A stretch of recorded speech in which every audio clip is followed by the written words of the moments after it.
So this lesson is on the gradient vector. If I have a function f of x, y, the gradient vector is written this way. And that symbol is often referred to as del.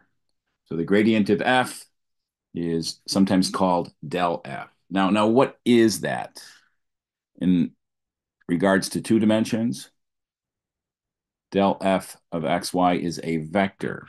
And the first slot is the partial of f with respect to x. The second slot is the partial of f with respect to y. I tend to prefer this notation, f sub x, comma, f sub y. If I happen to have a function of three variables, the concept is essentially the same.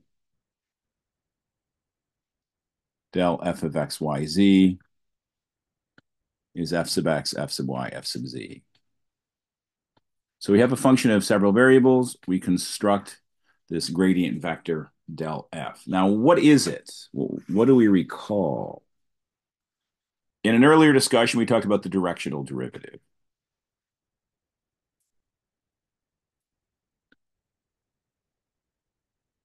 And the notation we used for that was the directional derivative of a function of f in the direction of some vector u, typically a unit vector. And what we said that was given to us by f sub x, comma, f sub y dot u1, comma, u2. So we are proceeding in the direction of u.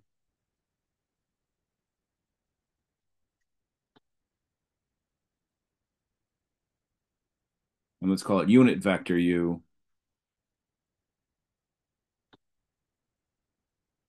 And unit vector u is defined as u1, u2. So that's what was said previously, and you'll notice that that first vector is simply going to be the gradient of f.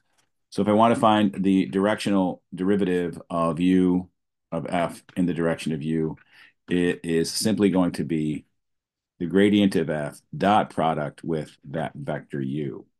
That's going to be important for us to keep in mind. Again, here's our formula for the directional derivative. And the question I want to ask is, for which direction vector u is that directional derivative maximized?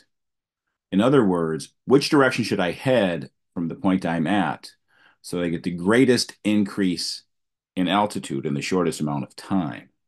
That's in essence what that's asking. So where do I go to get up the hill the fastest? So let's take a look at what we have here. There's our rule. So next we're going to go ahead and take the magnitude of that gradient times the magnitude of u times the cosine theta using our basic rule of dot products.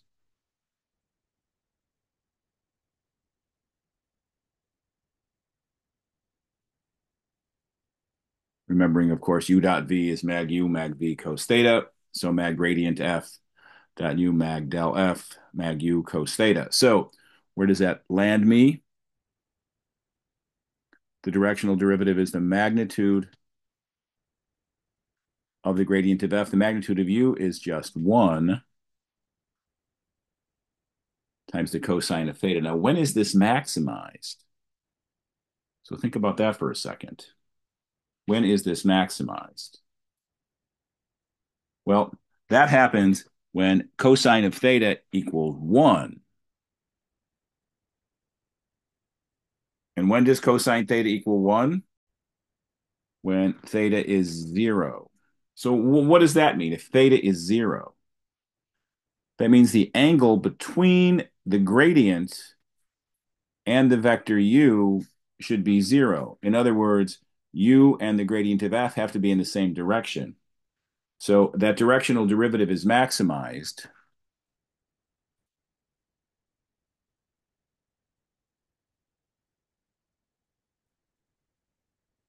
when what is true? When u is parallel to the gradient of f. And then the next question we'll ask is, well, what is the maximum value of that directional derivative. So assuming that u is parallel to the gradient of f, then what do I have? Then that's 1, and that's 1, and all I'm left with is the magnitude of the gradient of f. So the maximum directional derivative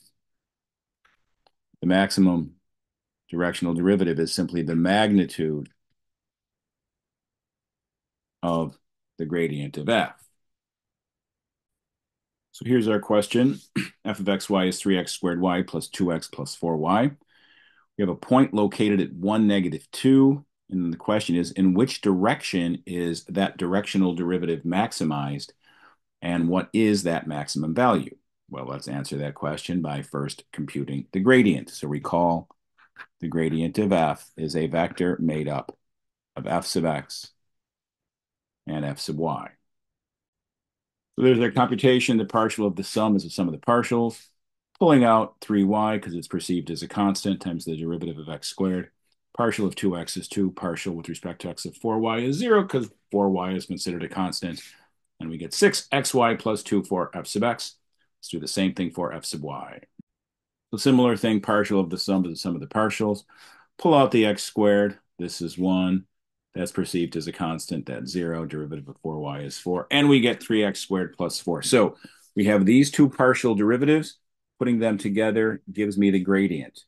So the gradient of f is 6xy plus 2, 3x squared plus 4. So the gradient, you'll notice, is a function of both x and y. But we are interested where? We are interested in this at the point 1, -2. So let's collect that information and do our analysis. Of course, gradient of f equals that. Quick correction. So there's our gradient.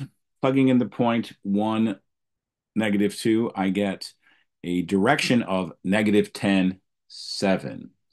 And what have we said? We've said that the directional derivative is maximized when you proceed in the direction of the gradient. So I'd like to know, what is the unit vector in the direction of the gradient? So the gradient being -10, 7, divide by its magnitude, that'll give me root 149. So the unit vector in the direction of the gradient will be -10 over root 149, 7 over root 49, and that should give us the maximum value of the directional derivative. What will that be? Which would be what? Which would be -10, 7 dot -10 over root 149, 7 over root 49, which gives us what? Which gives me 100 over root 149 plus 49 over root 149, which is 149 over root 149, which is the same as root 149. So what do we notice here? That is our maximum directional derivative. Was indeed the magnitude of the gradient of f at 1, -2. So we get the maximum value when we head in the direction of the gradient, and that maximum value of that directional derivative is indeed the magnitude of that gradient.